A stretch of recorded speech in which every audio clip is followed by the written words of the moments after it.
Good evening, everyone. I'm going to call this meeting to order. Our first order of business is to adopt the agenda for tonight's meeting. Commissioners, is there a motion to adopt the final agenda? So moved. And second, so we've got a motion from Commissioner Otterstetter and second from, I'm forgetting you, John Iverson. My apologies. All those in favor? Aye. Any opposed? No? The motion carries. Our next order of business is to adopt the minutes from the January 7th, 2025 Planning Commission meeting. Commissioners, is there a motion to approve the minutes? So moved. All right. So I've got a motion from Commissioner Sikora and a second from Commissioner Racius. All those in favor? Aye. Any opposed? Hearing none. Thank you. The motion carries. We are now moving onto our discussion items. Tonight is item 3.1, the Rogers Memorial Hospital Incorporated at 8150 Bavaria Road. Our first and only item tonight is this item 3.1, considering a zoning text amendment and conditional use permit for Rogers Memorial Hospital, Inc. at 8150 Bavaria Road. This item does include a public hearing. This discussion item will begin with a staff presentation, followed by another short presentation from the applicant. The Planning Commission will then open the podium for public comments to the Commission. At this time, please state, at that time, you would please state your name and address. Comments will be limited to 3 minutes and should not repeat comments already addressed to the Commission. This is going to allow everyone here who wishes to come to the podium have a chance to present what they wish to speak. Please note that the Planning Commission does not engage in back and forth with the discussion during the public comment. After the public comments are received, the Planning Commission will then close the public hearing, discuss the proposed project, and make a recommendation to the City Council. And I now turn it over to City Planner Brian McCann for the staff presentation. Thank you.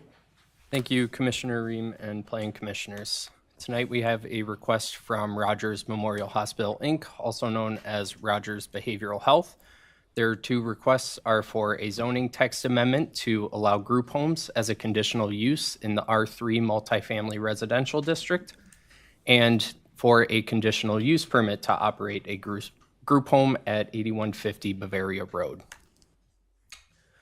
We'll start with the location. It is a single parcel, a little over 2 acres in size. It's on the west side of County Road 13, Bavaria Road, but is also near the County Road 18, 82nd Street intersection. It is also north of the Arbor Woods development and south of the Applewood development. And then the landscape arboretum is just to the east. Looking at the existing conditions of the site, the applicant is proposing occupancy of the vacant Emerald Crest building at 8150 Bavaria Road. This Emerald Crest formerly operated as a memory care facility with a conditional use permit. They do have a single full access on County Road 13, and the site has 30 parking spaces as well as some landscaping and a southern boundary fence, which you can see on the south side of this image at the top here. So Rogers Behavioral Health did provide a narrative with their request this evening outlining what their business entails and how they would utilize the property. They are looking at a maximum of 30 individuals for this site with separate wings, servicing adults and adolescents separately. They're also proposing individuals admitted who, on a voluntary basis to treat anxiety, mood disorders, eating disorders, or trauma recovery services such as PTSD.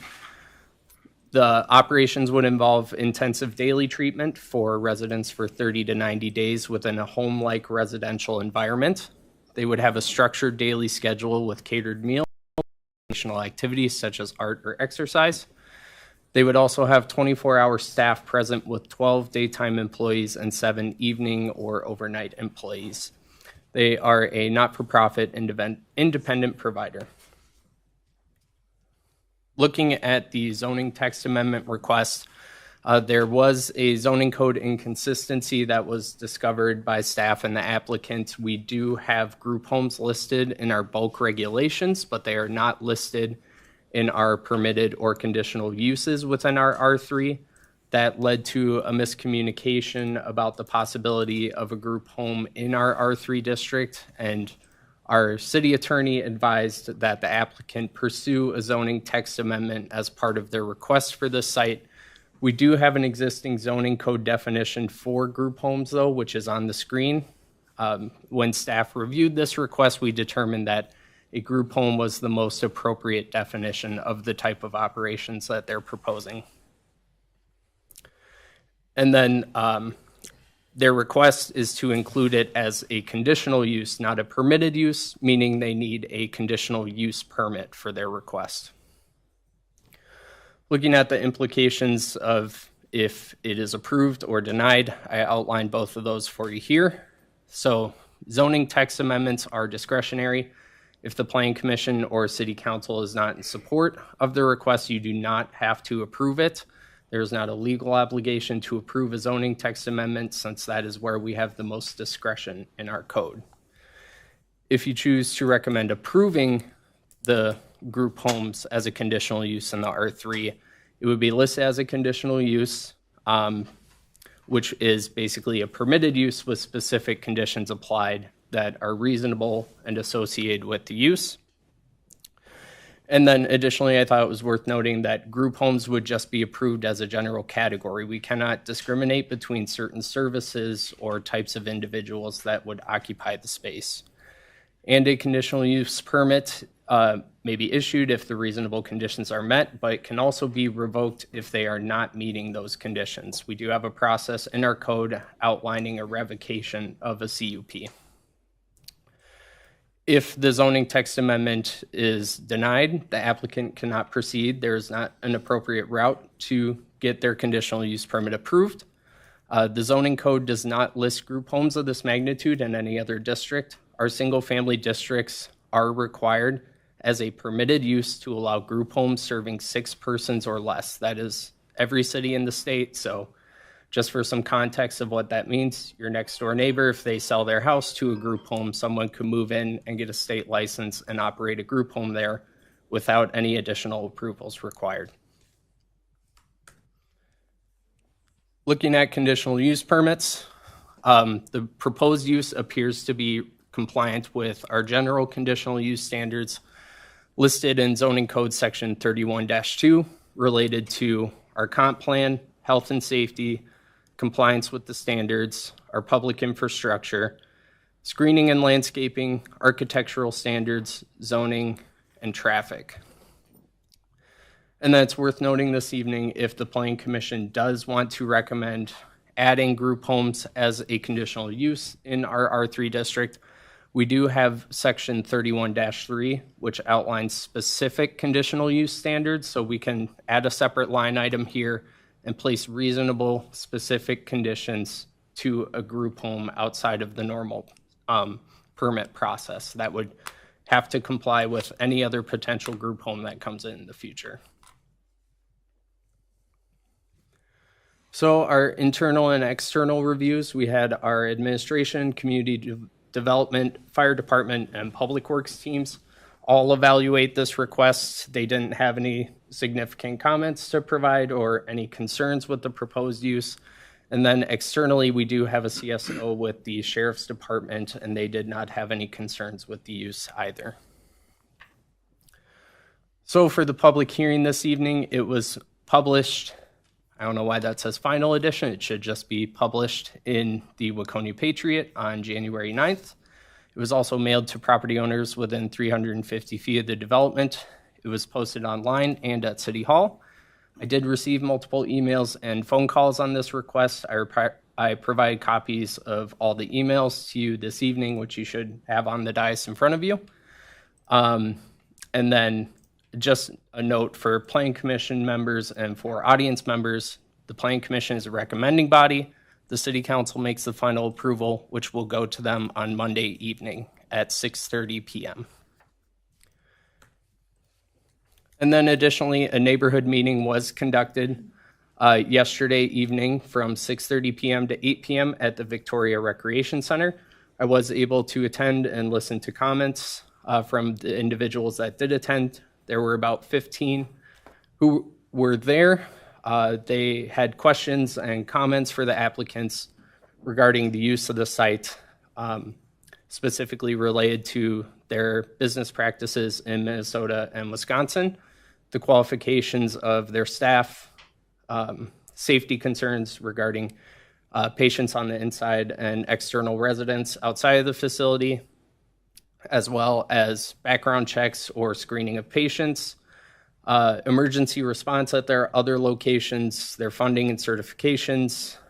They wanted to know why they chose Victoria and why this location specifically. They also were curious about the patient transportation and periods of stay for these residents, and some of the residents shared their personal experiences and the local needs within Carver County for this type of facility. So here are some suggested conditions if the Planning Commission decides to move forward with approval. If you're planning to recommend denial, obviously there are no conditions needed for denial. So this is just if you decide to recommend approval, this is what staff has prepared as potential conditions to move forward. Setting a maximum on the number of individuals serviced, which complies with their narrative that they provided, as well as maintaining the existing final fence as additional screening for the residents to the south, as well as use and operations of the building and property limited to the individual occupants and the management of the business. Compliance with all regulations of zoning code section 31 for conditional use permits, as well as any other codes for city, county, state, and federal requirements. And that if they do propose any expansion or change of their use, that a CUP amendment would be required. They would have to go through the public hearing process again and get additional approvals similar to what they're looking for this evening. And that any violation of the permit could result in the CUP revocation process that I mentioned earlier. And that they have a year to initiate the use from the date of the council meeting if they decide to approve it. And that it has to be recorded against the property with Carver County. And then, as always, I just have a note for you at the end that any other conditions that are reasonable can be applied here. So with that, I have some sample motions for you on the screen to approve, deny, or table the recommendation to the City Council. The applicants are in the audience tonight, and staff can stand for any questions as well. All right, thank you. Does the applicant wish to speak? Thank you. Yes, up to the podium. If you could. We have several of us, I think, that will talk tonight, if that's okay. Yes, I Okay. think that's fine. Just introduce yourself and start with your presentation. Okay. Thank you very much. Good evening. My name is Kate Duncan. I'm an attorney with Quarles and Brady. I represent the applicant Rogers Memorial Hospital in connection with the proposed group home facility to be located at 8150 Bavaria Road. Applicant has filed an application with the city and is here this evening before you seeking, yes, thank you. I'll let you know when I need to advance the slide. We have a little PowerPoint up as well for your information. So we're here before you this evening seeking a text amendment to allow group homes as a conditional use in the R3 zoning district. And we're also then seeking, if that is approved, a conditional use to allow the property at 8150 Bavaria Road to be used as a group home specifically for a residential behavioral health treatment facility. Here this evening on behalf of the applicant are the following individuals. We have Dr. Heather Jones, who is the Vice President of Clinical Services for Rogers. We have Mr. Jack Collier, who is the Vice President of Development for Rogers. And we have Mr. Eric Wittenbell, who is the Vice President of Financial Operations for Rogers. The property at issue tonight is located at 8150 Bavaria Road. It is zoned R3 multifamily residential district. Historically, the R3 district allowed group homes as a conditional use, and there are several group homes in Victoria in the R3 district throughout the city, but at some point this use was partially removed from the city zoning code, as Mr. McCann mentioned. Currently, the code's a little confusing and arguably a little ambiguous because it removes group homes from the list of uses allowed in the R3 district, but it includes group homes as contemplated principal uses in the bulk regulations section of the R3 district. So the proposed text amendment before you tonight will include group homes in the list of conditional uses allowed in the R3 district. I also think it's important to note that group home is defined by the zoning code as an establishment qualified for a license by the state of Minnesota, which provides resident services to individuals who are unrelated. Individuals are handicapped, aged, disabled, undergoing rehabilitation or extended care, and are provided services to meet their needs. So in speaking with staff, they determined that Rogers' proposed use and the use that we're going to explain to you tonight was best suited to be situated under that group homes category. And so that's why we've asked for the group homes category to be included in the R3 district, and then on top of it as a conditional use. It's important to note that the property has historically been used as an institutional residential use for many years, previously used as the Emerald Crest of Victoria Senior Living Facility. The property is already a multifamily home that previously provided group living and includes private bedroom suites, group living areas, a kitchen, and offices. The existing property will perfectly suit Rogers' proposed use, and in fact, that is one of the things that was most appealing about this property when they came to see it, is that they really could just move in and start operating pretty much as is with a little redecorating, and that's about it that would be necessary. In connection with its proposed use of the property, and in addition to the text amendment, we filed this conditional use application to specifically allow this property to be used as a group home. There are approval requirements in the Victoria zoning code for conditional use approval, and I think Mr. McCann went through those as well, just briefly with you. And we think you will see both in our presentation and in the staff report that was presented to you that Rogers' proposed use meets all review and approval requirements necessary for you to recommend approval of the requested application for the proposed Rogers Group Home Facility.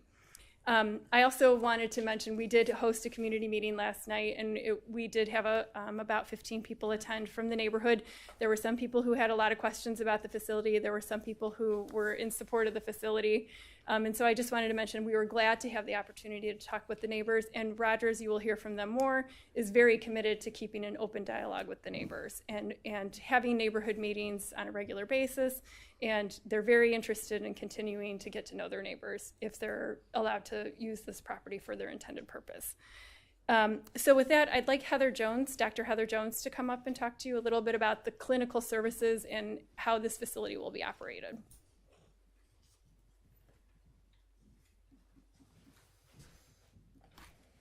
Hello, I'm Heather Jones. I am a psychologist in Wisconsin and Minnesota. This is my first city council meeting, so I'm grateful for your attention and hope I can provide some insight on who we are and what we do. Rogers is a nationally recognized non-for-profit behavioral health organization. We've been in existence for 117 years. We started in southeastern Wisconsin a very long time ago. We serve individuals that need services and specialize in treating individuals for whom we can offer highly effective evidence-based treatments. So you'll hear me talk throughout my presentation about the intended use and the types of individuals that we intend to serve, and that is very intentional and strategic based on our mission. Another thing I want to point out is Rogers is a non-for-profit behavioral health organization, which is very different than a for-profit behavioral health organization. We are mission-focused, we do not operate to generate revenue, and we reinvest anything that we have back into the organization to expand and meet the needs of individuals in our communities.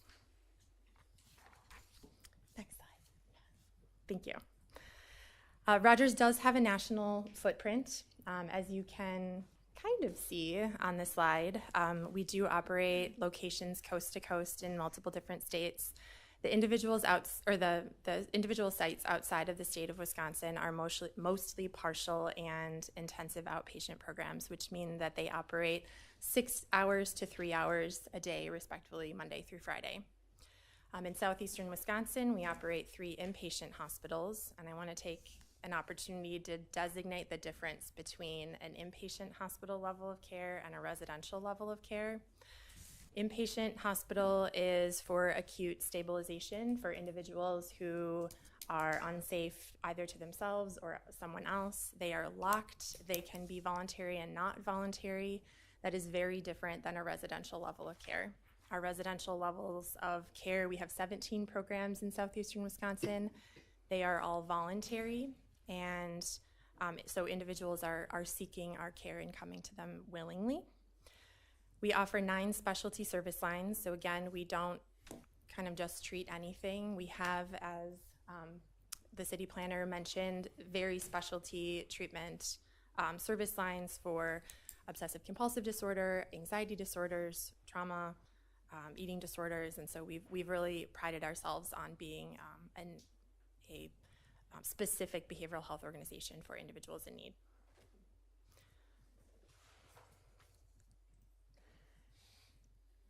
So as I had previously mentioned, we pride ourselves on maintaining high quality standards and at the same time serving communities in need.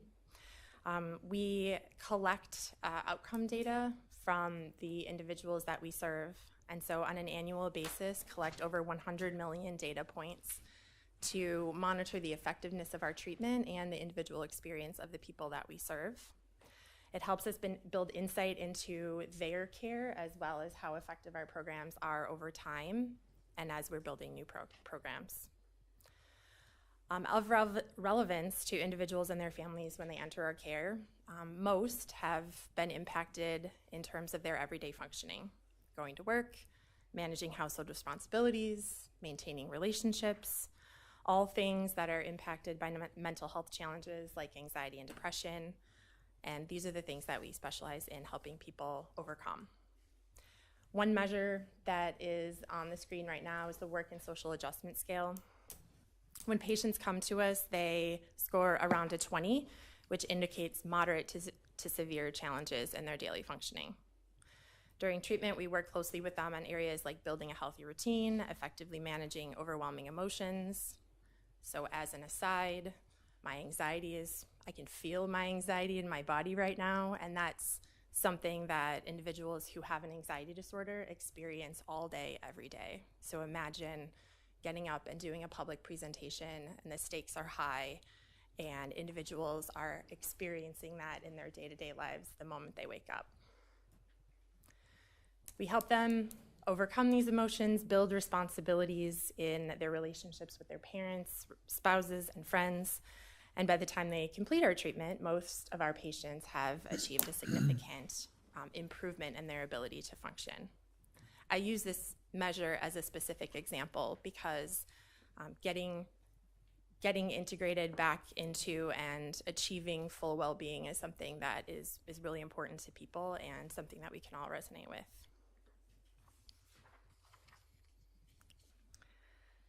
Next, I'd like to provide an overview of what residential treatment looks like and describe the individuals that we serve.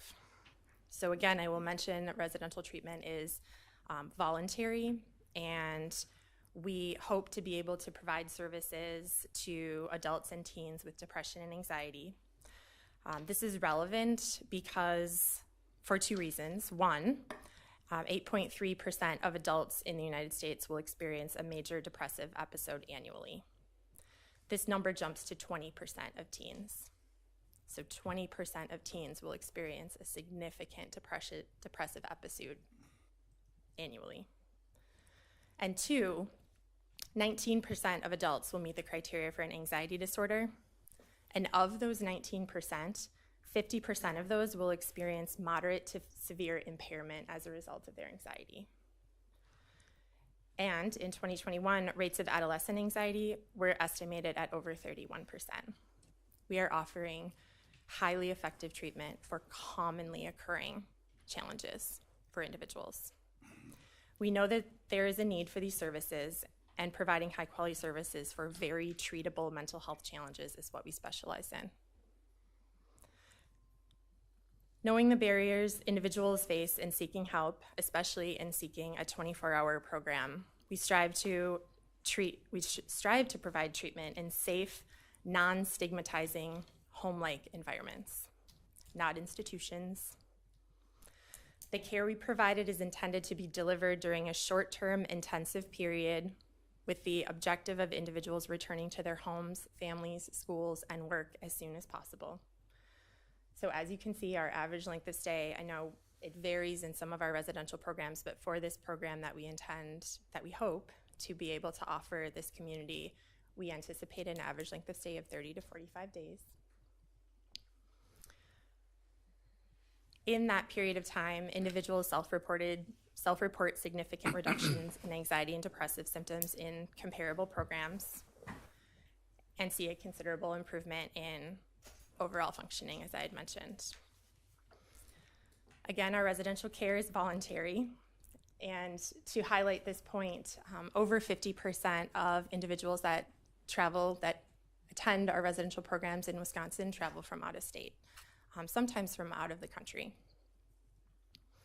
To better assist your understanding in what a typical client looks like and what they have personally experienced prior to and after our treatment, I would like to show a brief video.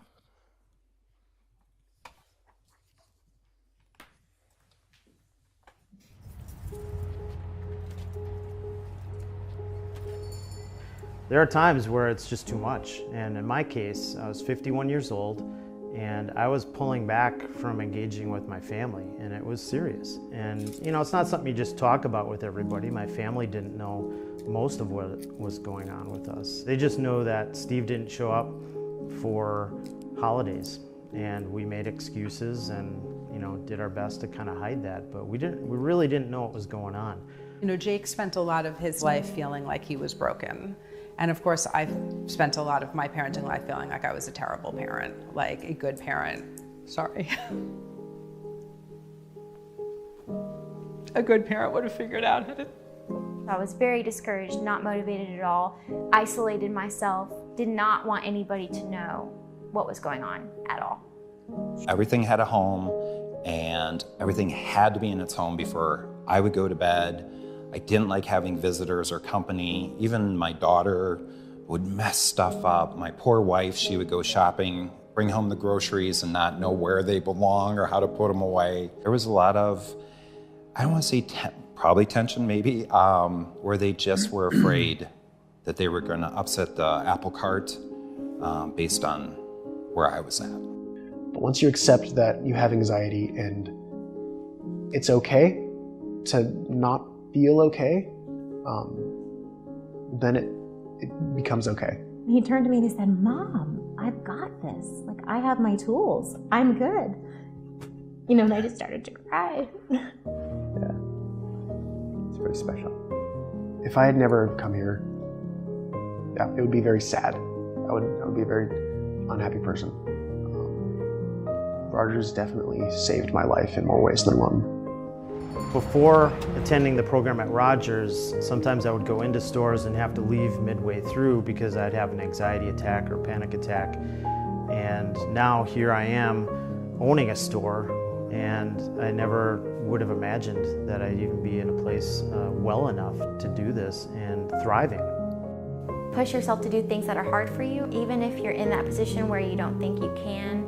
The first step, just going to the facility, just sitting down, just take a step, ask for help, or reach out to someone, and little by little, you'll get where you need to be. Focus on the step, not the staircase. I am enough. Can you guys say that with me? Ready? I am enough. So the Craig that sits here today is, wow, I am just happier. I think my daughter would say I'm a lot more fun than I was before Rogers, so that's definitely a positive. And I know this, when I go to bed at night, I feel like a different person than I did prior to my Rogers years, where I am just content. I'm happy. I'm not worried about tomorrow, what it holds.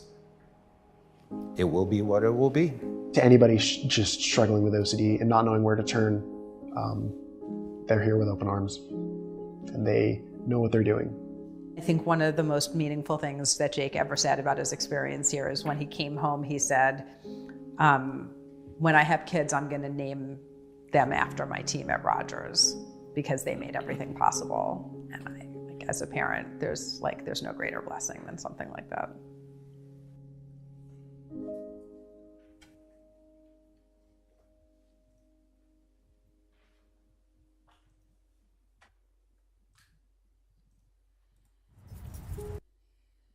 Thank you.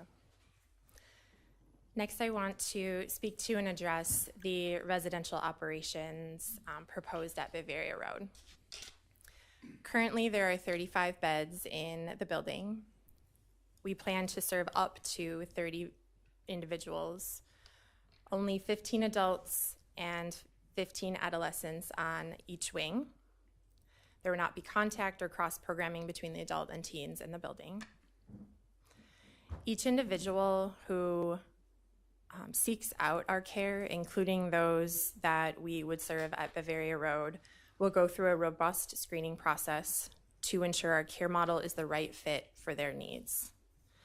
While this screening process is not meant to be a barrier to access for them accessing care, we also ensure we do our due diligence in screening for and assessing for behaviors and histories that are not conducive to our treatment model or treatment in a residential setting.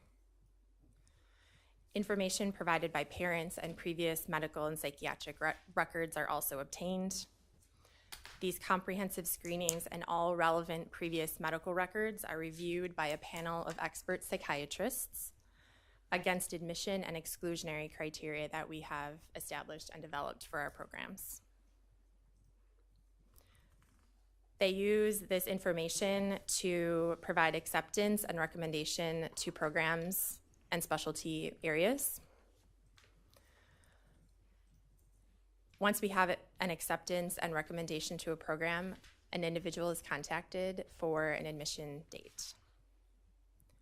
Once an individual arrives on site, a psychiatric nurse, therapist, and psychiatric provider complete another comprehensive evaluation of psychiatric, medical history, presenting symptoms, and reviews collateral documents to set the course of individualized treatment. It's important to note that should it be determined at that admission assessment that an individual is not an appropriate fit for this care, they will immediately be referred to an alternative placement that can meet their needs. A team of expertly trained clinicians will support treatment. This includes bachelor-level mental health technicians who are trained in nonviolent crisis intervention, CPR, and principles of cognitive behavioral therapy. The team also consists of expertly trained master's and doctoral level clinicians, including a psychologist and psychiatric providers. I do want to address staffing ratios, as this was a question that came up last night. The state of Minnesota licensing standards for residential treatment facility call for a 1-to-10 staffing ratio for adults, a 1-to-6 ratio for adolescents, and has a more liberal limit on during sleeping hours. So they call for 1 staff available in the building during sleeping hours for 16 patients. Our staffing grid will far exceed these ratios by offering support at a 1 to 1.7 ratio for adolescents and 1.8 ratio for adult patients. The ratio in the evening, if we are at 100% capacity, so all 30 beds are filled, would be a 1 to 7.5 ratio, excuse me. And to note, 30% or 30 patients in beds, 30 individuals being served at one time is always our goal because we want to make sure that people get access to the care that they need. Our typical capacity in residential is 80%. It's hard to logistically do that turnaround, so I just wanted to note that. Our staffing ratios will vary depending on individual need, and we will ensure we'll have the appropriate staffing to meet the needs of the individuals that we serve.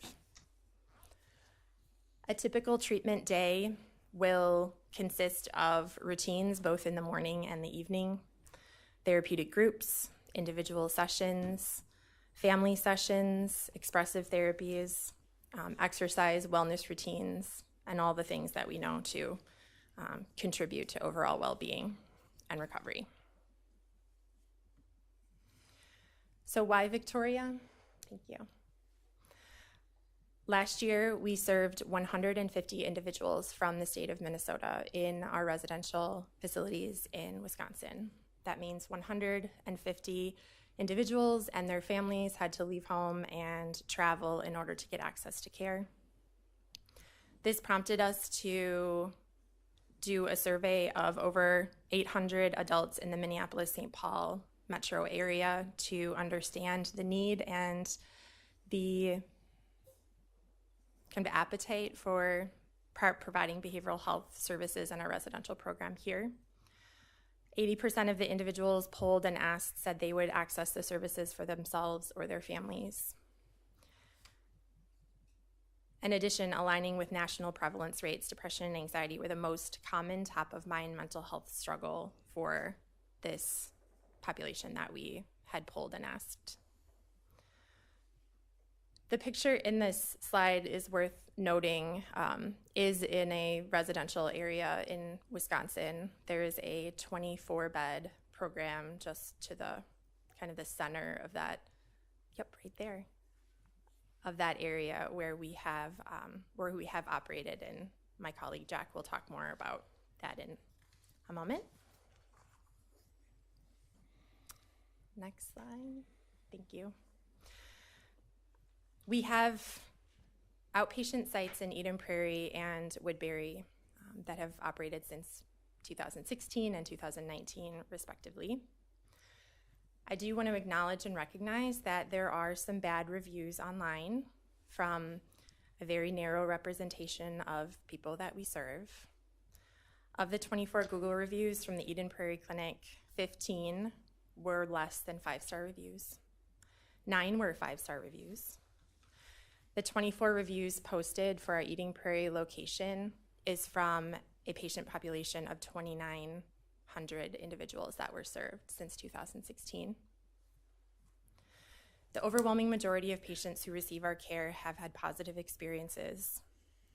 Not only have their experiences been favorable, but more importantly, they have achieved improvement in quality of life, a significant reduction in depressive and anxiety symptoms. And I do know we do take feedback very seriously from the people that we serve.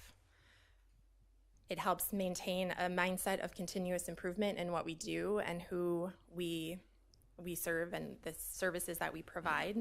And we've made key changes in response to feedback. Of some of that feedback, there is also a review that we have not accepted a patient into our care. And I can only imagine as a parent myself, the frustration when you're at the end of your rope and you don't know what to do. And the program that you're reaching out to is saying that they can't help your child. And again, that comes back to we do our very best to screen and accept people that we know that we can serve and help safely in the levels of care that we have.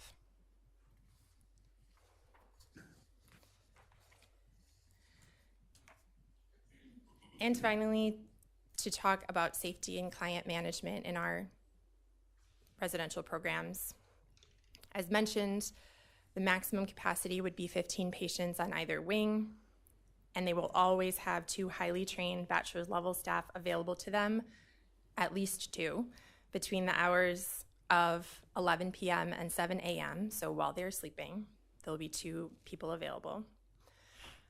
The mental health technicians round throughout the program every hour, 24 hours a day, to ensure patients are safe and where they should be throughout the programming day. Check in with them, make sure they're doing their treatment work, are on task, and safe. We have on-call directors and psychiatric providers in case questions or concerns arise, 24 hours a day. We have implemented a technology called Observe Smart. It is similar to an iWatch that all of our residential people that access our residential services wear. It is not removable as easily as an iWatch, but it kind of like a wristband. If you go to the carnival, it snaps on and is hard to remove. Over the past 3 months, I just came from our quality meeting, committee meeting this morning. In our residential programs in Oconomowoc, we have had 100% compliance with banding. So people who have come to our care saying, yep, put the band on, keep the band on. And over 98% of compliance with on-time rounds. So every hour within that hour, I know where you are and I am eyes on you. You might be asking yourself, how can this be the case? Or why wouldn't someone just take it off or cut it off or throw it off to the side? It's because people are voluntarily seeking these treatments. They are coming to us. Sometimes they're waiting for periods of time in order to access our care. There are times when we need to rely on our community partners to support us. So I do want to address the questions that came up last night as well. In a similar sized and located program from 2023, there was one call to police. It's a 28-bed program in a residential community. That patient was struggling, was endorsing suicidal ideation with intent and plan. And so we leveraged our community partners to transport them to our inpatient unit. In 2024, there were 4 calls to police. 1 incident was a medical emergency. There was 1 incident of a patient who was suicidal and needed to be stepped up into a higher level of care. And there were 2 incidents of elopement. And I want to tell you this story. 2 patients left the program together to go on a walk and didn't tell anyone. So to address that issue that we've had, we're actually working with Observe Smart to increase our utilization of their technology. So the watch bands will actually notify staff when an individual leaves the building. So we've utilized similar technology in other ways, but this will ensure that if someone is leaving to go on a therapeutic pass, for example, with their family, we should expect that their wristband will beep and we'll know that and it's authorized or accepted. Also of note, we have had no history of incidents of violent crime on or near our existing residential facilities since an operation. Residents will leave to go, as I mentioned, on therapeutic passes with their families. But as mentioned earlier, we focus on good hygiene, and all clients need to return to the building by 8 p.m. So we limit any comings or goings in the evening hours or non-kind of business hours because we want people to be in the program and settle in for the evening.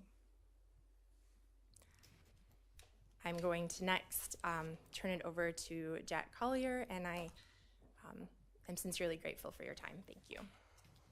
Thank you. Thank you.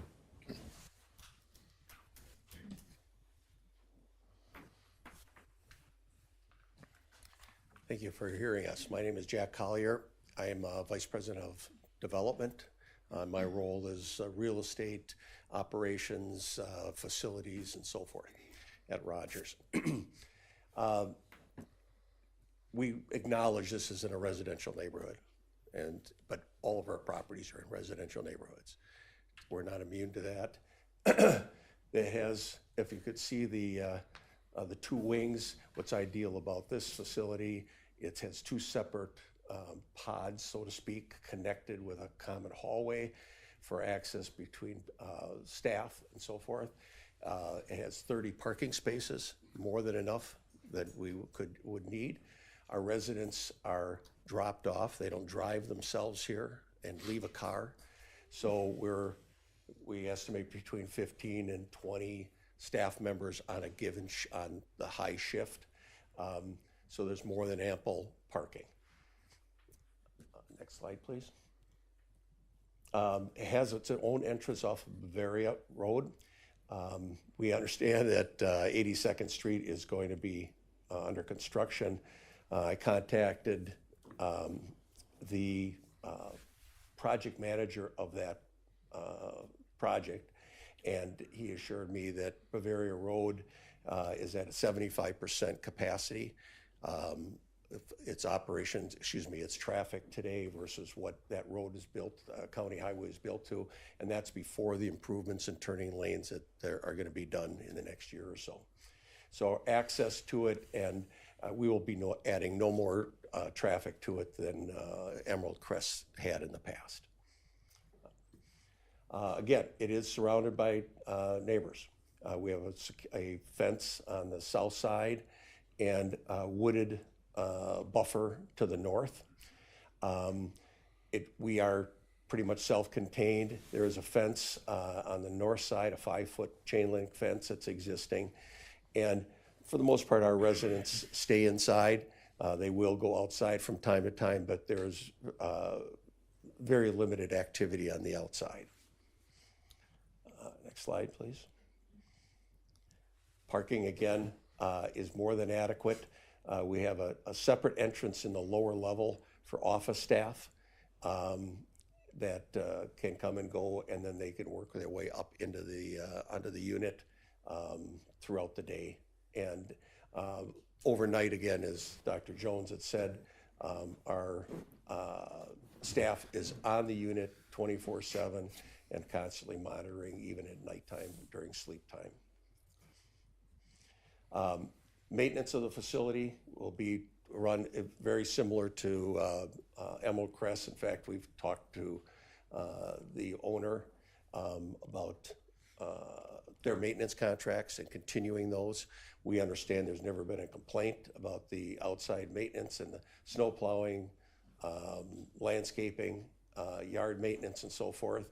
And assuming that's accurate, we could probably continue those contracts to be assured that it will continue to look as a top rated facility from the exterior. One of the biggest misconceptions about us is, and words that or comments that we've heard, is property values. How we as a neighbor are going to be affecting the neighbors around us. And that is one of the largest misconceptions. Our two main properties in the village of Summit, I'll give a perfect example of what happened there versus very similar to this. The lower right property was acquired in 2013 and was surrounded by very high-end homes. At that time, there was a huge outcry from the community, public hearings held, and all these misconceptions of what Rogers is going to be, the noise, 28 residents. This was a nursing home prior when Rogers purchased it, and now it is for our OCD patients. And not only have the property values skyrocketed, we've given some examples there of $1.5 million not on the lake, another $1 million. The neighbor to the north, it's hard for me to show, but that hook, are the Leffys. She led the Homeowners Association in 2013 before Rogers purchased it to come against Rogers and to fight the project. Today, they're one of our largest supporters, and that's their family home. They've been there forever. They've understood that nothing, that all the claims that were out there of what we do to neighborhoods is false. Not only the values increased substantially. On the upper left corner, there's a home value sold at $7.2 million. 5 years ago, that house sold for $3.5 million, and there have been no new improvements to it to double its value. So there's no truth to the fact that we're going to deteriorate values by any means. Next slide, please. The one that Dr. Jones spoke about in the neighborhood, this is our 24-bed facility. In fact, those home value, the subdivision that was put in, I think about 5 years ago, maybe even less than that, the lots, vacant lots, sell for $380,000, I believe. Newer home, $1.2 million. The developers of this subdivision were the lefties that were our neighbors to our Cedar Ridge project. Now, I would assume that if they had concerns about putting money in an investment into vacant land, they wouldn't have done it if they felt that we would be an impact to their sales. We work with our neighbors everywhere we go. Every single one of our facilities has an annual meeting with neighbors. Some show up, some don't, but we're always available by phone call if there's any concerns of neighbors, and we address it right on the spot. Your homes, I just briefly did a study with the Emerald Crest. The homes values on a per square foot value are very similar that are adjacent to it and further to the north versus the ones that abut our southern property. All about the same square footage costs. And there's going to be some variances, slight variance, but it's due to the interiors and design of the homes themselves, but very low impact. One home I just see sold for $1.1 million, I think it was in 23, adjacent to this. So some substantial home values, and we appreciate your concern. This is your major investment, and we're respectful of that, but we can assure you we have not done anything in any of our facilities, any of our locations, to deter those values. Next. Thank you very much.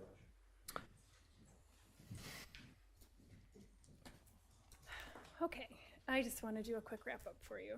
So as we stated at the beginning, we're here requesting first the text amendment to allow group homes as a conditional use in the R3 zoning district, and then we're requesting the conditional use to allow the property at 8150 Bavaria Road to be used as a group home. With respect to the text amendment and your consideration of that, applicant understands that historically this property has been used for similar purposes as to applicant's intended use, most recently by Augustana Emerald Care, who operated the memory care facility on the property up until about a little over a year ago. Historically, the Victoria zoning code allowed for group homes in the R3 district, and even today the code is slightly confusing as to whether R3 allows a group home or not. This text amendment will alleviate any confusion or uncertainty as to whether group homes are allowed in the R3 district. With respect to the proposed conditional use approval standards that will specifically allow Rogers to operate a group home on the Bavaria Road property, applicants required to demonstrate that it meets the standards included in the zoning code. So one, that the proposed use is consistent with the comprehensive plan. Rogers believes that standard has been met. The comprehensive plan lists this property as high density residential, and Rogers believes its use is consistent with that designation. The second criteria is related to health and safety. And I'm gonna rattle it off because I think it's important for you to hear, and then to also hear how we think we meet the criteria, because it's sort of a longer one and there's a lot sort of built into that criteria for you to consider.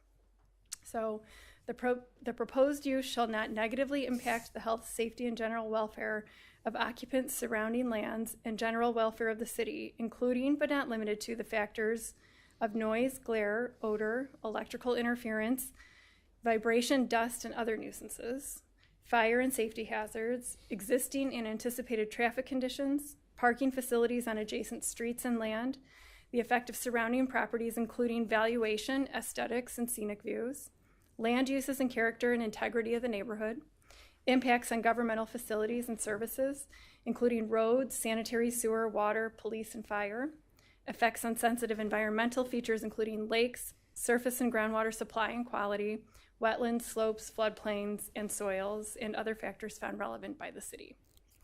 So applicant has provided testimony and unoffered narrative evidence along with our application that the proposed use will not negatively impact the health, safety, and welfare of the surrounding lands or of the city. Applicants provided testimony regarding the specific types of programs that will be offered at the facility, namely that these are anxiety and depression related programs for high functioning adults and adolescents who have been properly and thoroughly screened prior to admission and whose health issues are able to be treated at a facility such as Rogers is proposing to operate. Since the patients have been well screened and in Rogers' experience are treatable with the services offered on the site, Rogers does not believe that its program will in any way negatively impact the health, safety, or welfare of the neighborhood or the city. Applicants also offer testimony that it operates similar facilities very safely in residential neighborhoods that are similar, and it's had 0 incidents of violent crime in 15 years of operating similar residential programs, actually since the start of operating their residential programs. It has also had very minimal police calls for similar residential programs. Applicants offered testimony regarding the operations of these programs and the supervision that's provided by staff, including the number, the type of employees who will be on site to support its position, that there will be no impacts to city or neighborhood health, safety, or welfare as a result of the proposed facility. Applicants also offered testimony regarding the fact that there are sufficient parking spaces on the property to serve the Rogers employees, and as well as the fact that the residents will not have cars, and accordingly, Rogers has demonstrated that it will not create any traffic issues in the neighborhood. Applicant is not changing the use of the building. It was previously used for residential group living as a memory care unit for seniors. Applicant's not changing the exterior or interior of the building. As a result, applicant is not creating any conditions that will result in noise, glare, odor, electrical interference, vibration, dust, or any type of other nuisance or fire hazard.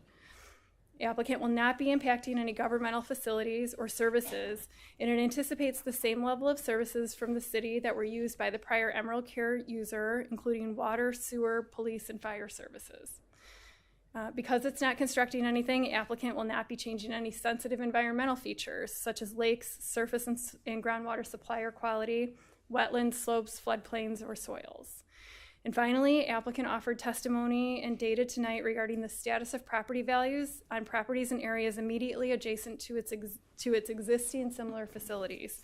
So applicant has provided evidence that the neighborhoods surrounding those similar facilities have not had a decline in or a negative impact on property values, even with the location of the residential program in the neighborhood. As you have heard, applicant wants to and will be a good neighbor. It will offer high quality care to its patients, which will in turn protect the safety and integrity of the neighborhood. It will maintain the property in good condition so that the aesthetics of the neighborhood will also remain unchanged. And finally, it will continue its dialogue with its neighbors, with all of the neighbors, and will have open lines of communication with neighbors related to any issues that the neighborhood may have. Couple more of these, I'm sorry. Compliance with standards. The city you're supposed to consider whether the proposed use complies or is likely to comply in the future with all standards and requirements set out in the regulations or ordinances of the city or other governmental bodies having jurisdiction over the city. Because it's reusing the existing building, the applicant will comply with all the standards of the zoning code, and if the text amendment is adopted, that is, and if the conditional use permit is granted. Public infrastructure services, you're supposed to consider whether there's adequate public facilities and services to be provided to the site where the use is proposed, and or if the existing infrastructure is able to absorb the additional demand for public services, such as utilities, streets, parks, and schools. Applicant will not be using any of the schools. Even the adolescents that go here will have programs in the home and not outside of the home. And since it's replacing a senior living facility that actually housed more residents than the applicant is proposing to have, the use of infrastructure demand will not increase. Existing parks, utilities, and streets are all adequate to serve the proposed use. Screening and landscaping is another criteria for your review. And there is significant landscaping already existing on the site, along with existing fences that allow the proposed property to be screened, and accordingly, we believe that criteria has been satisfied. Architectural standards is another criteria for your review. Applicant is not proposing any changes to the building or landscaping, and applicant believes the existing building meets the architectural and landscaping standards as it exists. And then zoning, the use has to be consistent with the requirements of the zoning ordinance. And again, if the text amendment and the conditional use permits are granted, only then will it meet the requirements and be consistent with the zoning ordinance. And finally, traffic. The city shall evaluate the potential generation and characteristics of traffic associated with the use and its impact on traffic volumes and safety.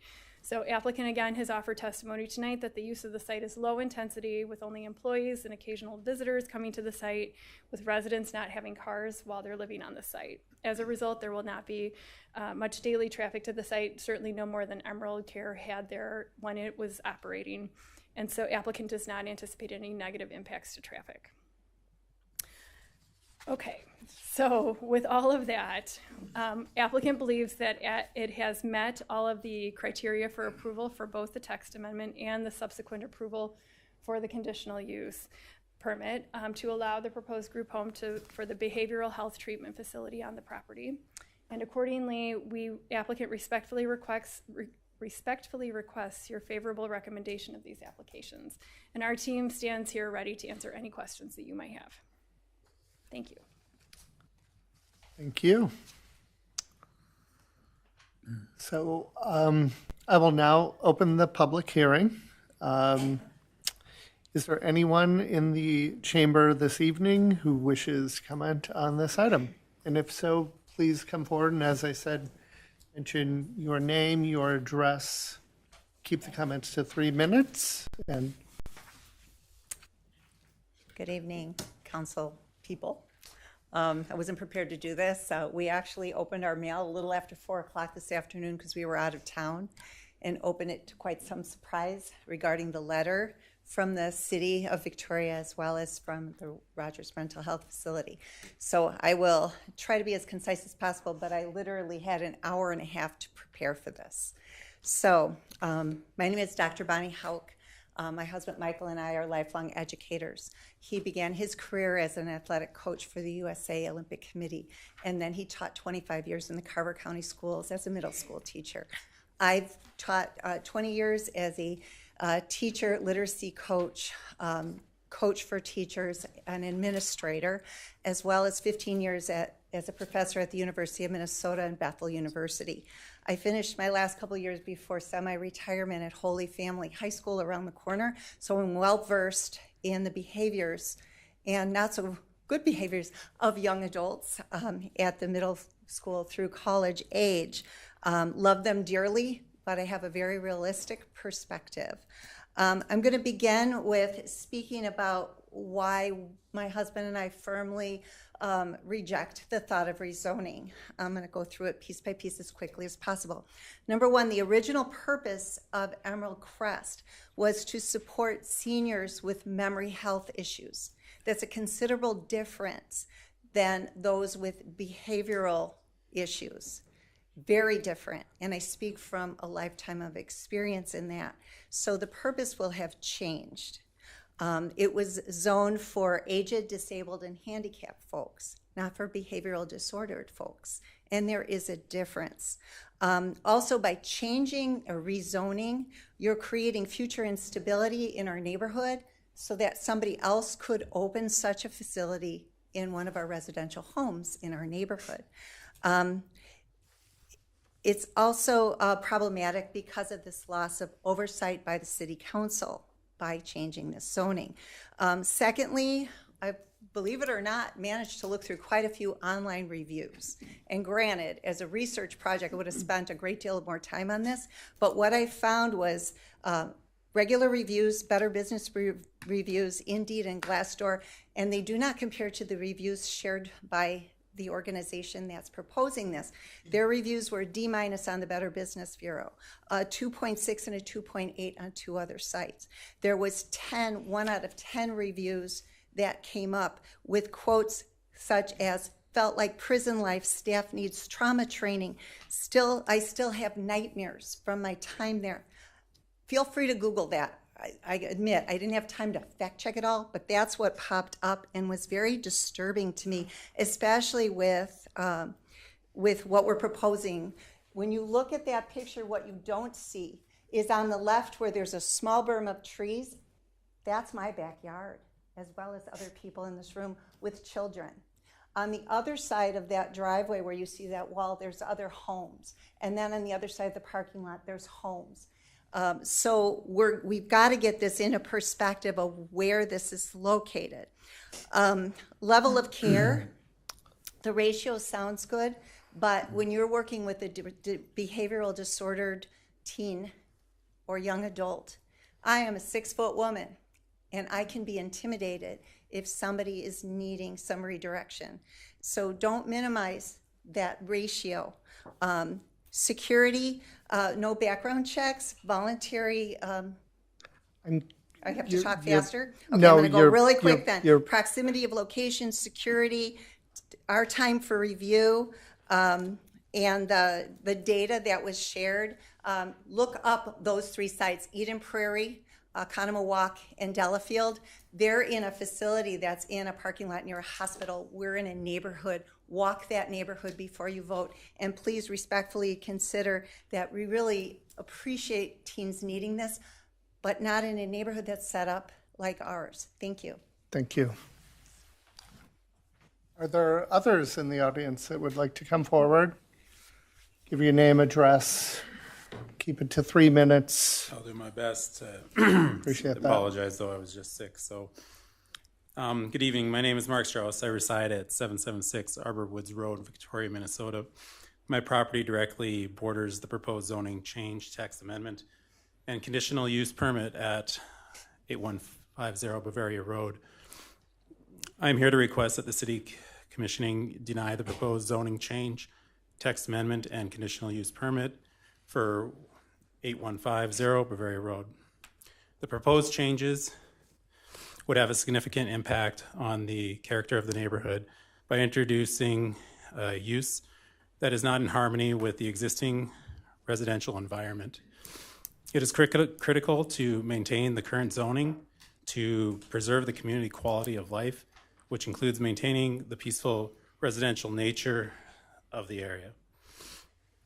According to the survey results presented by Rogers Behavioral Health, 80% of individuals believe that there's not enough help when needed.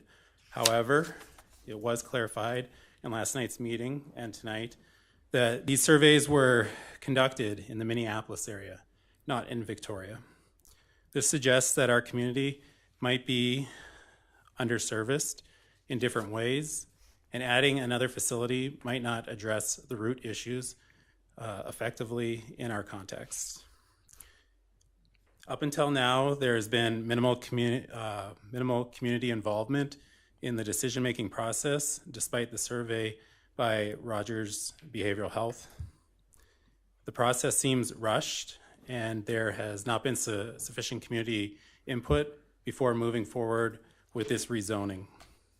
This lack of engagement undermines the democratic process and the local governance.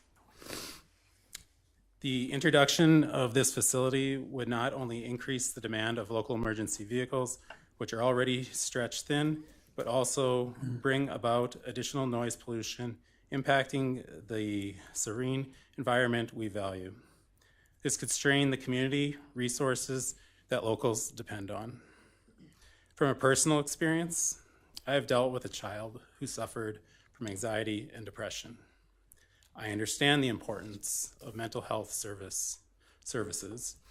However, I believe that the state's effort to address these issues could be more comprehensive and community-specific. Designating 8150 Bavaria Road for seniors was a decision made with the community's needs in mind, and it should remain so to cater to our aging population. In conclusion, the proposed change at 8150 Bavaria Road could disrupt the neighborhood's character, strain local services, and was not decided with adequate community input. It was originally designated for seniors, which aligns with our community's demographic needs and should remain that way. I urge the Commissioner to reject the proposal for the benefit of the community's current and future well-being. Thank you. Thank you. Thank you. Are there others that would like to come forward? And just, I did say this earlier, try to stay away from repeating the things. I know the people are before you. We do want to hear everyone that wants to speak. So I believe you were next, if you would come up. And then, sir. Chair and Commissioners, I just want to note as well, it's been mentioned twice now, this request this evening is not a rezoning. It's a zoning text amendment and a conditional use permit. Thank you. Good evening. My name is Jen Martinez, and I live at 792 Arbor Woods Road. I want to point out that the picture seems a little bit deceiving in that you walk out of the front door of this facility just across a driveway and you're in our backyard, and it's been pointed out a number of times, there is a fence, but I want to point out that it's not a enclosed fence. So all you do is walk up to the fence, go around the edge, and you're in all of our yards. The neighborhood that, you know, I live in and chose to live in is a neighborhood where kids freely run around. Their kids are always over in our yard and over in their yard, and you know, not looking to change the safety and have to change how our kids play in our neighborhood. I want to point out that, you know, like was mentioned, there is no background checks that are done on these individuals, and safety checks happening every hour. A lot can happen in an hour that someone's maybe disappeared from the facility, and so I ask all of you to keep that in mind. It was mentioned in Mr. McCann's statement that there'll be 7 people working overnight, and it's my understanding from talking to the team last night that that number is 4, so correct me if I'm wrong. So I want to stress that I don't agree with the statement that this isn't changing the safety of the neighborhood in which we live. A number of people last night, it's been mentioned, were there in support of kind of this coming into the community. I want to point out that most, if not all of them, didn't live in Victoria. There was people there from Chaska and other communities that were very vocal in their support. So I ask, you know, the city to not approve this conditional use permit. Thank you. Sir, I believe you were next. I'll go quick. I'm Lance Bredesen. I live at 780 Applewood Circle, so I'm directly behind it. There's a tree line that separates us with a chain link fence. I'll do my best not to repeat. It was 5:55 today when I realized we were coming here, so I wasn't prepared to talk. But the chain link fence is the only thing that separates my backyard with grandchild today, grandchildren in the future, and I have safety concerns. And by the way, the trees are all dying, so there'll be nothing for the people that live there. Just so we know, they're dying. I've had people come and look at them. They're all dying. They've got a disease. So we're going to have nothing separating us but a chain link fence. They talked a lot about property value, that it's not going to have any negative impact. If that's true, then I would like them, Rogers, to commit, as well as the city of Victoria, to commit to having a group of realtors come through and state what it would be, the sale price would be for it today without this in the backyard. And then when we go to sell, we get the difference or more. That's fair. They're saying there's no concern about home value. Then put their money where their mouth is. That's all I had to say. Thank you. Sir? Oh, can I say one more thing? Sorry. I did get a phone call yesterday from a friend that lives on the other side of Victoria, and they said to me, I hope you're selling today. Get out because your home value is going to plummet.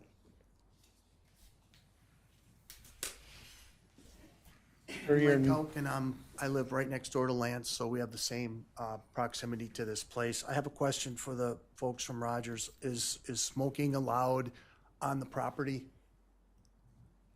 No.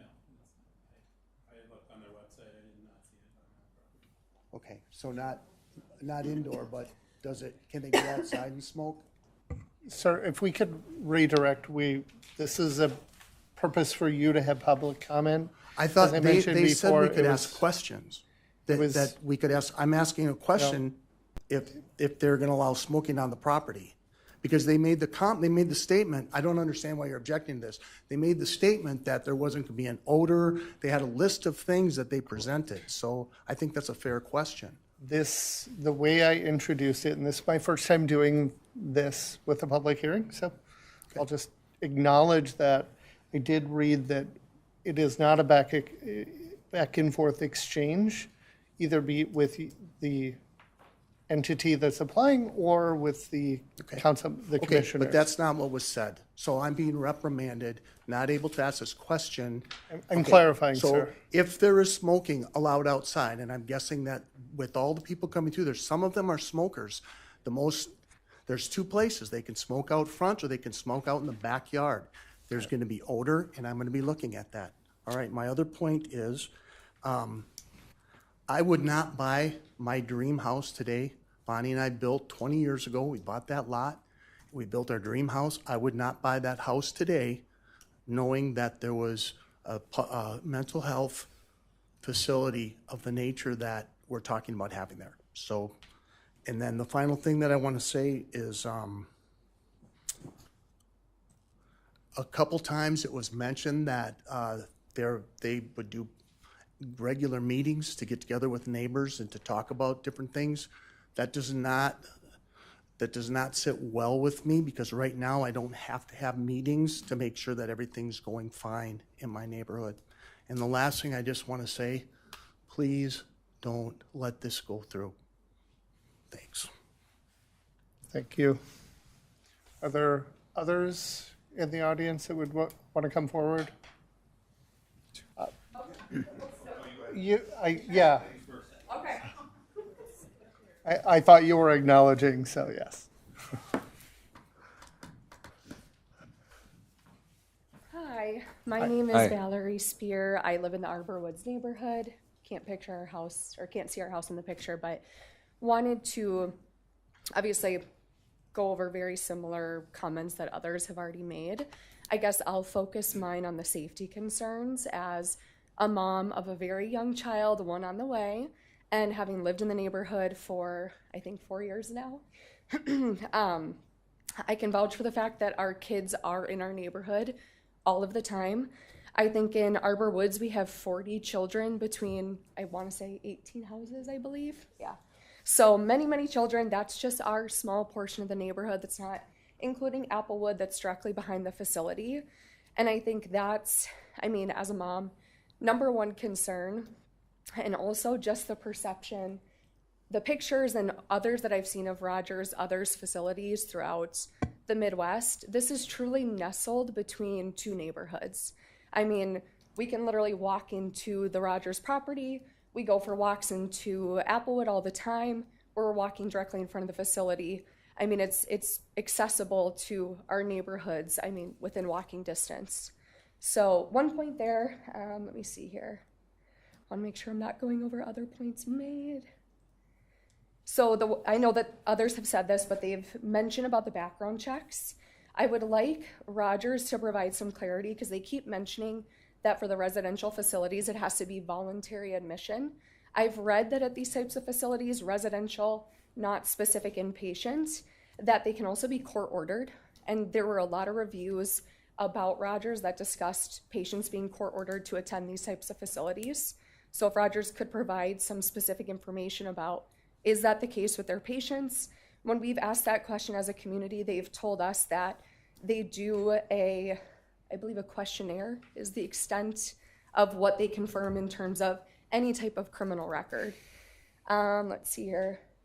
Of course, patients being able to be discharged at their will at any time of night, major concern. They've confirmed with us that there'll be no security. I think they also confirmed at maximum 4 people at night for the overnight hour shifts. Mm-hmm. So major concern on that front. Let's see. And then the last piece, I know you had mentioned it's not considered rezoning. I forget the term that you used. But what does that open up, changing that characteristic in Victoria for R3 moving forward?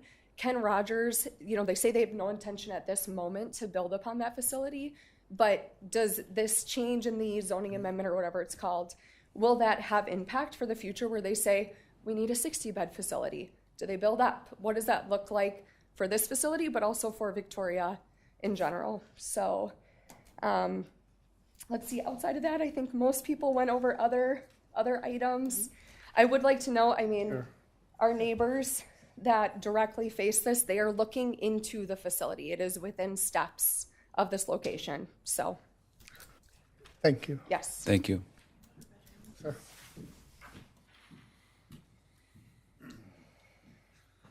I'll be quick too. Name and address, please.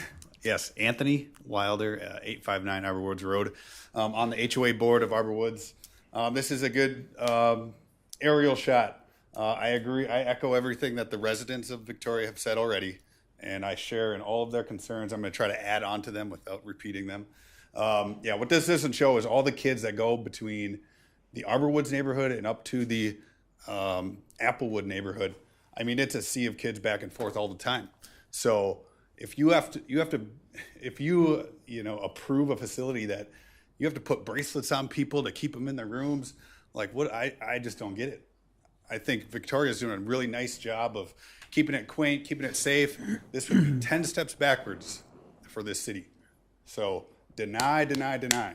That's the only thing I'm going to say.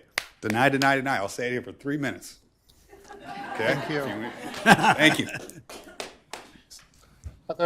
Yes, sir. I'm going to be the contrary opinion. My name's Jamie Cornell. I live at 622 West 82nd Street, so I'm kitty corner from that property. And I believe that the concerns that people have, are, they're legitimate concerns. I think that that's a stretch. I have worked near group homes. I've had people live near group homes. I taught in the district for 25 years. I've been a teacher for 35 years. I'm now retired, and I run a construction company. But I believe there's a need for that. I think Carver County has a need for a facility such as this. There's any number of kids that I've worked with that could have been served by this. I think having something nearby would be beneficial, and I think that the concerns, again, while legitimate, are misplaced. So I'll end at that. Thank you, sir. Thank you.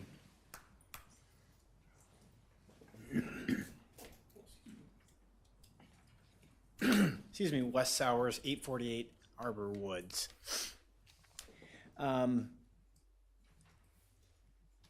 Would like to highlight the fact that the short amount of time that we've all had to absorb this information, but yet the passion that everybody here is showing and the concern over this issue, I would just urge the committee and the council to take the time that's necessary to make the decision that's best for all of those affected, not the least of which are those in the immediate proximity. The city council made at some point in the not too distant past to remove group homes as an intended use.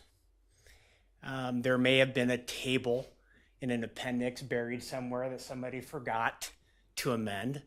That shouldn't undermine the fact that a very deliberate change was made.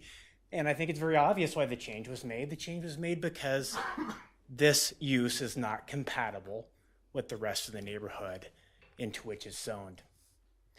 And to just highlight a few of the comments that others here have made, when my daughter was asking me where I was headed tonight, I shared with her that I was going to show up to the city council, not knowing whether I would actually even speak, but I wanted to hear what this was about because I had some level of concern.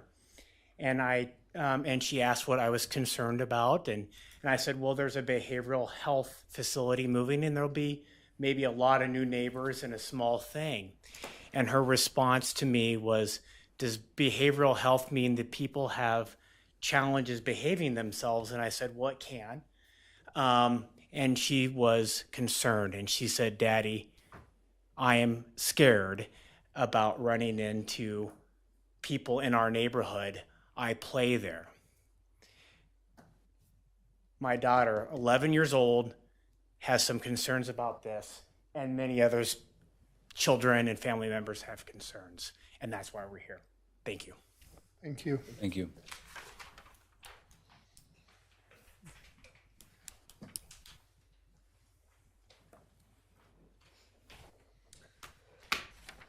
Good evening. My name is Doug Everling. 851 Arbor Woods Road is where I live.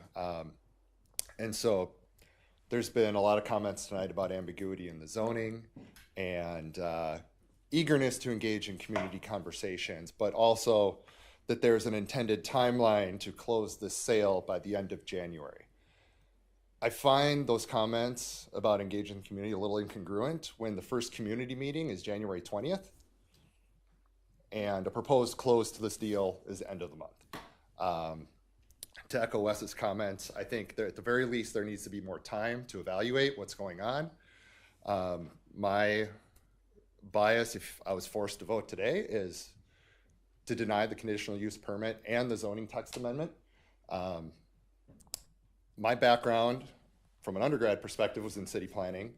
I've spent the last almost 15 years in healthcare. So I understand a little bit about the planning process, but also healthcare and the need for mental health care.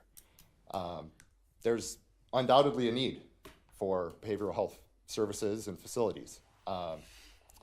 There's probably even a need in Victoria. According to their stats, 57% of their clients are from out of state. So I don't know that it's solving a local problem in the same way that they would like to claim that it is. Secondly, the changing in the zoning statute to remove group homes and the current definition of group homes, I would challenge if it is appropriate. When the definition flashed up there, I read through it real quick and I can't articulate all of it, but the only piece of that I thought could potentially be relevant was the extended care definition. Additionally, the historical precedent of, oh, there used to be group homes included in the R3 zoning statute feels like a convenient loophole based on an outdated historical precedent. At the time, my neighborhood didn't exist. So that was put in when probably the very first homes in Applewood were being built. So very different context, different application, different purpose for that facility when it's senior care.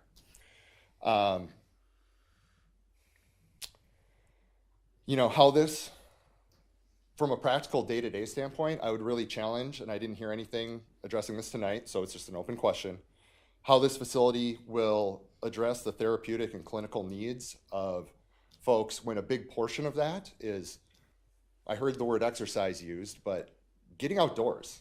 A lot of why we moved to Victoria and love Minnesota, living right next door to the Arboretum, is to spend time outside.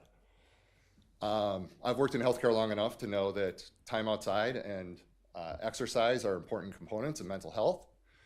And I don't believe that there's adequate space for them to meet the needs of their clients at this location. We talk about where are they going to go for walks? Through our neighborhoods. That's what's available. So with that, I'm probably at time and ask you to please reject the text amendment and the conditional use permit. Thank you. Thank you. Sir, yes, please come forward.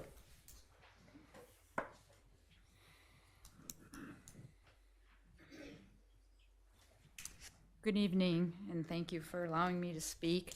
My name is Kathy Kopp, and I represent the current owner at 8150 Bavaria Road.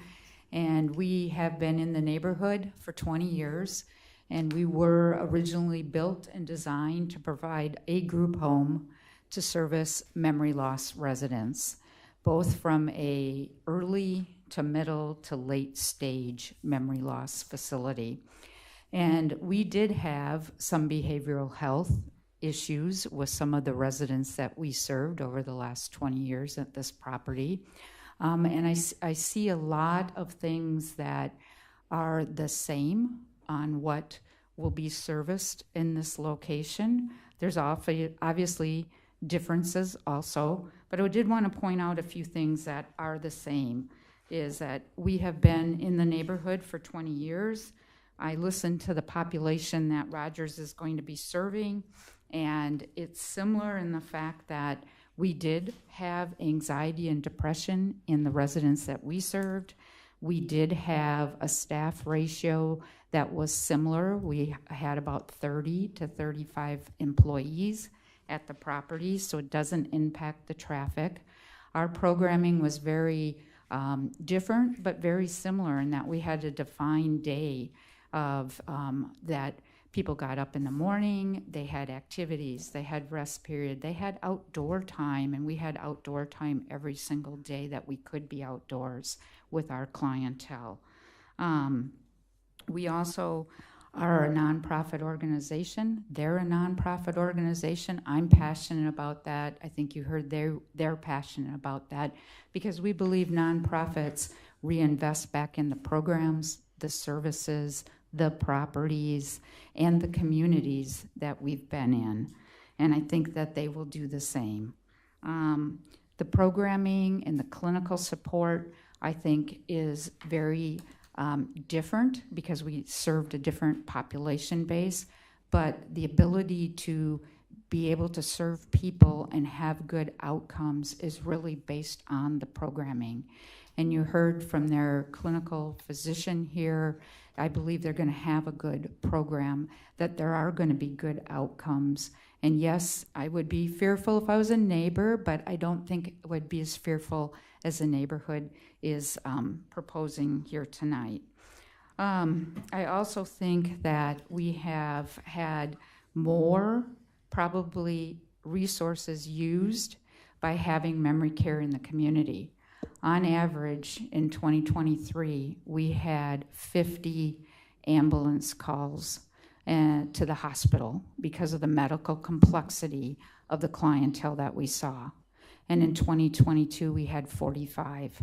They talked about use as being 1 to 4. We had 45 to 50. So we probably were a much larger use on community resources with the population that we served. So we support. Also wanted to clarify that the property closed in Q1 of 2024, and also, okay, thank you. And also that we closed due to the fact that the demand was dwindling in the marketplace, and that the resources, about 80% of our customers were being paid by government funders, and the government funders could not keep pace with the cost of care today, and that's why we had to close. So thank you for the opportunity to speak. Thank you. Thank you. Do we see any? Yes, I think there's a couple more. Yes, sorry. My name is Katie, and I am not going to provide my address because I'm a community mental health provider in this community and a mandated reporter. But I live close enough that I received the letter about this, and I wanted to express my concern about it coming to our neighborhood with children and my request to reject the proposal. One of the biggest concerns I had is when Mr. McCann said that once it is permitted, you cannot discriminate based on diagnosis or need. So while they are highlighting a need for anxiety and depression-based services, that also can go into more difficult behavioral health needs and more possible behavioral dysregulation in a community filled with children. In the not too recent past, we had a sexual offender in the Victoria community, which was very concerning to many of us parents. And without them providing a background check, diagnostic assessments are primarily done through self-report. So you don't have to provide information about sexual deviance. You do not have to provide information about patterns of law breaking or sexual deviance, theft, those kind of things. So I think without a background check and with our concerns about our children, it should be rejected. Thank you. Thank you. Sir, I think the back row, yeah.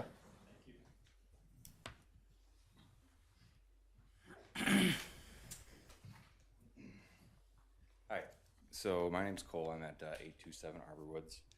And we have concerns that while they say they're not going to expand operations now, most of their facilities, well, they have 22 locations, 8 of which are inpatient, are very large institutions, not this smaller, more residential site. So while this rezoning, I'm not sure the formal language, but it does open the door to rebuilding or expanding the current facility.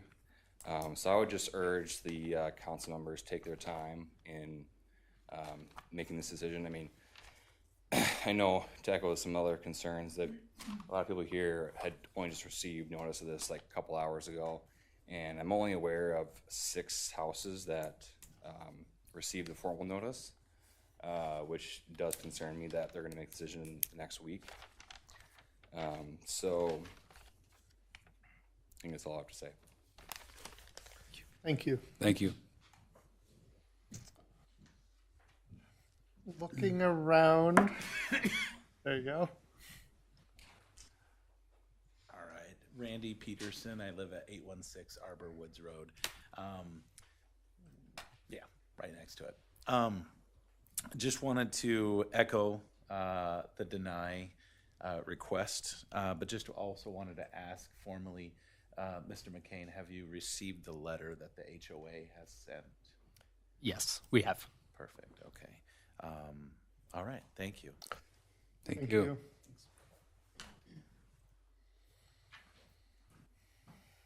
I'm looking around. Anyone else interested in coming forward? Okay. I'm not seeing anyone. Is that correct? Okay. Well, hearing no additional public input, commissioners may have a motion to close the public hearing. So moved. Okay. Second. Second. Okay, I've got a motion and a second. All in favor, say aye. Aye. Any opposed? Hearing none. Thank you. The motion carries and the public hearing is closed. I will open up the floor to the Planning Commission to discuss. Commissioners, are there any questions or comments? For the lady that made the presentation, yes. During your presentation, you were talking about 9 areas of help that the facility would offer to the patients there, 2 of them being anxiety and depression. Can you enlighten me on the other 5 or 7 that were missing? Yes. So I was speaking globally as an organization. We have 9 specialty areas, and I will do my very best. We have an adolescent emotion regulation program. So it is a specialty dialectical behavioral program, residential in Wisconsin. We have an integrated healing program. It is a partial hospitalization program in partnership with Children's Hospital of Wisconsin that offers specialty care to children and adolescents who have both mental health and complex medical needs. We have a mental health and substance use recovery program in Wisconsin, both residential, partial, and IOP programming, as well as we do detox in our inpatient unit. We have eating disorder programs, specialty programs in residential PHP, IOP for adults and adolescents. We have an OCD and anxiety program for adults, adolescents, and children. We have a depression recovery program for both adolescents and adults. We have a trauma recovery program and service line, so individuals who, trauma recovery. We recently just opened a veterans intensive outpatient program. It's virtual in the state of Wisconsin to provide a service to veterans and first responders. I guess I'd be more concerned with the ones that would be offered here. Yep, Specifically, would there be any alcohol or drug treatment sir. whatsoever? No, sir. What about working with people with autism, Asperger's, Down syndrome, any of those type of learning disabilities? Because of the nature of the treatments that we provide, that is part of the screening process that we assess for and ask about learning difficulties or individuals on the autism spectrum. So it is not it's not an area that we provide specialty treatment, and individuals benefit from our treatment when they have the cognitive capability to participate in our treatment model. So. Okay, my only other comment is, you also mentioned that for 117 years, you were specifically treating addiction through Rogers. I guess fair. I'm a little bit... That is fair. So 117 years ago, that wasn't a thing. So 117 years ago, Dr. Rogers started a location that was a respite location, and the modalities of treatment and the way that mental health was viewed in the community was very, very different. So I think that's a very fair comment on the slide that could be adjusted. Thank you for your questions. I have a couple questions for Brian. So, thank you. Brian, are there other already designated group homes in Victoria? Chair and Commissioner Cross, there is at least one other operating group home that the city is aware of. That's the Humanity Alliance property located at 7600 Victoria Drive.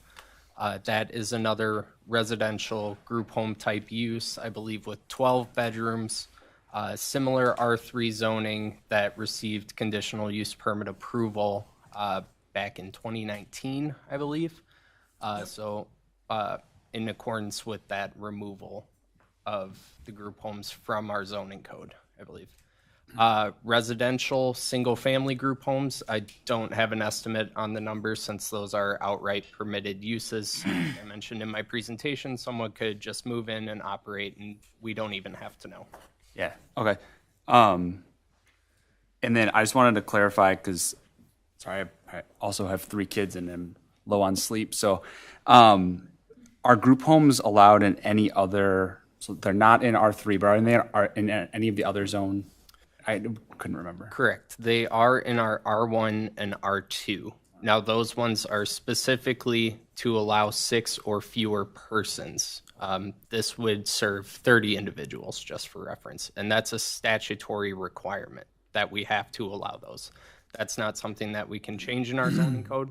Our R3 district servicing group homes in a multifamily district, that's something we do have the discretion to regulate. Gotcha. Thanks, Brian.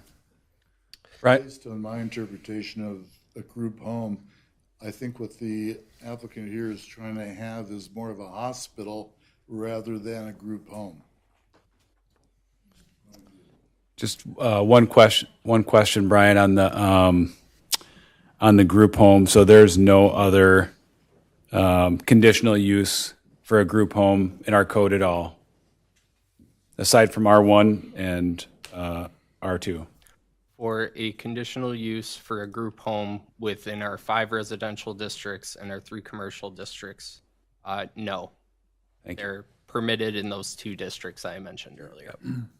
And Brian, just as the clerical, when I was doing the prep, the one you and I talked about it, the bulk regulation where it did reference the group home, it is not in there. The conditional use is to create it if we had this text amendment. So it was confusing, I think, for those who did read it.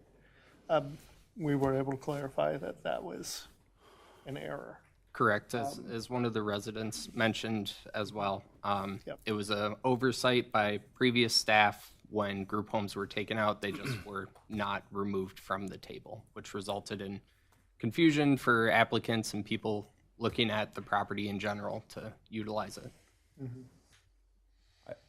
Only other comment is I share the view that it could be a slippery slope to approve something that may or may not fit the use and ultimately then have that same use come up and have to be approved under our code and not be able to then have the ability to regulate, which is per our residents, per our neighborhoods, per our city. So my view is that it wouldn't be appropriate to amend our code and it wouldn't be a conditional use.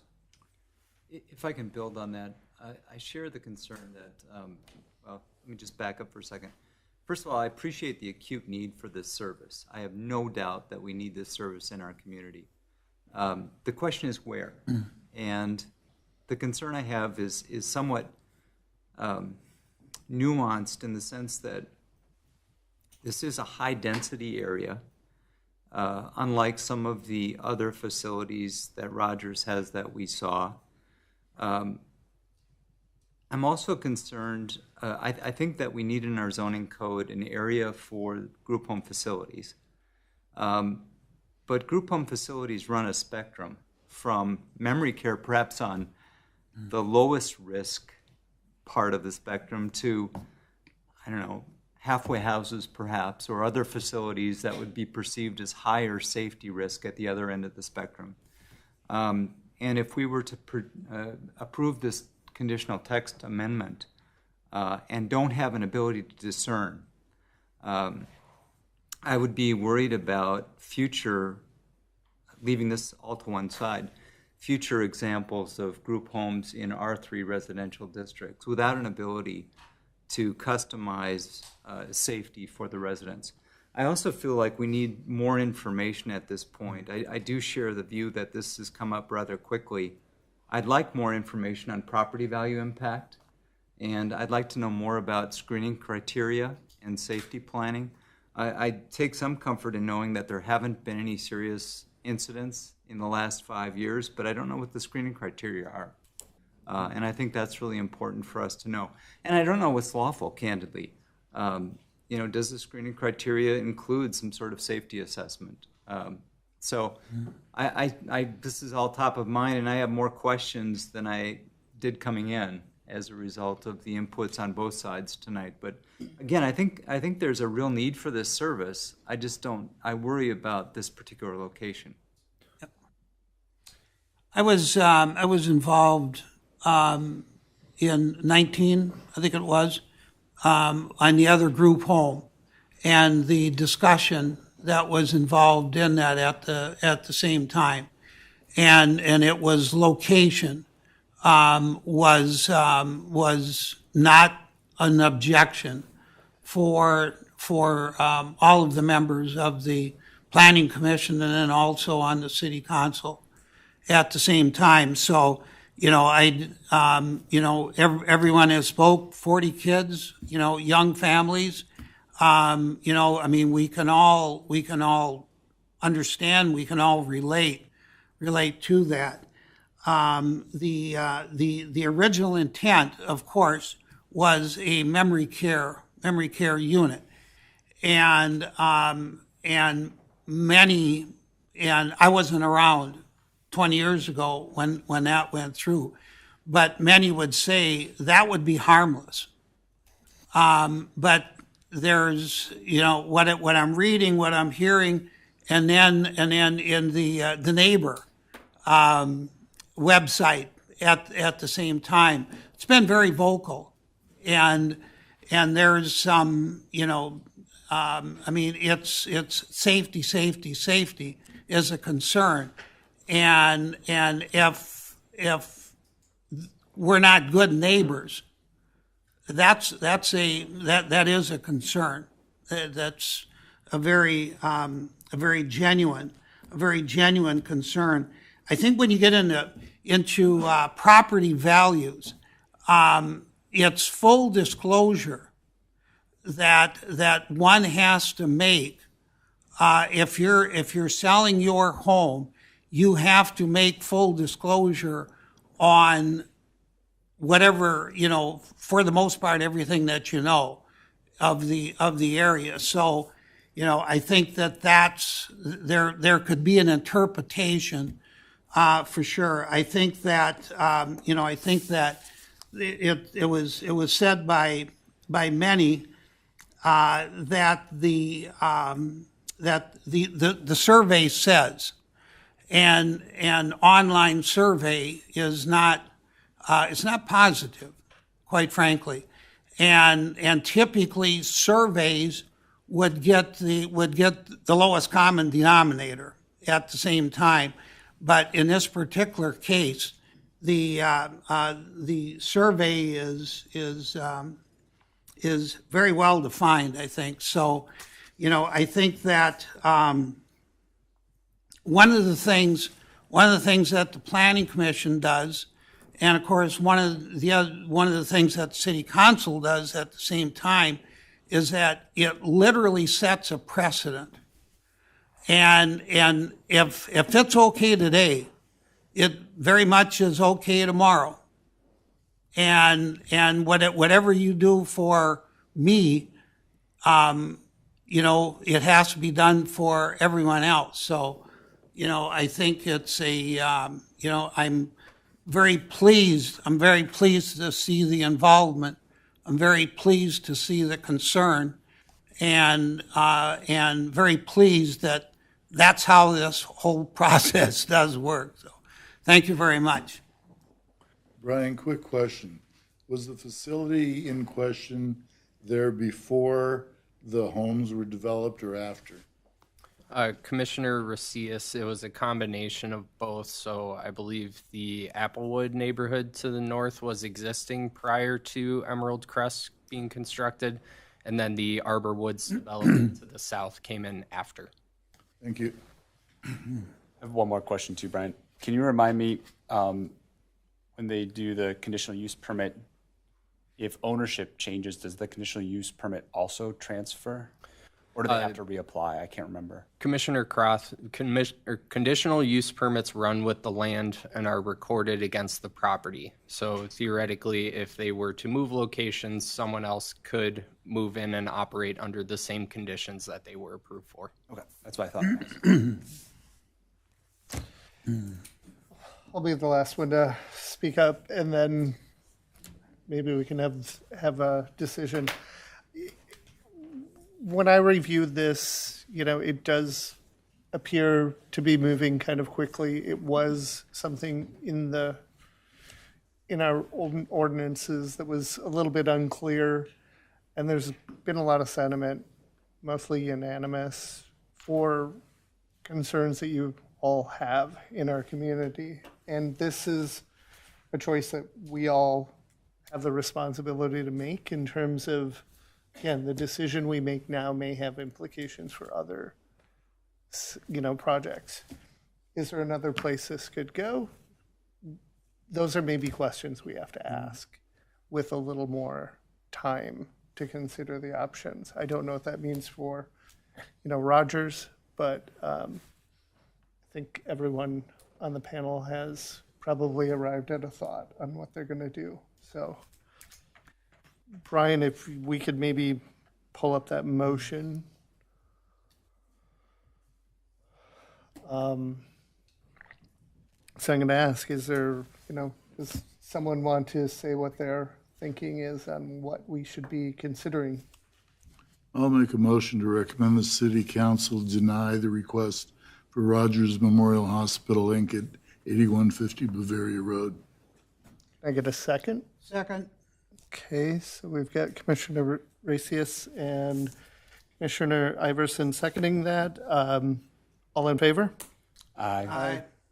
Any opposed? Not hearing any. Thank you. The motion fails.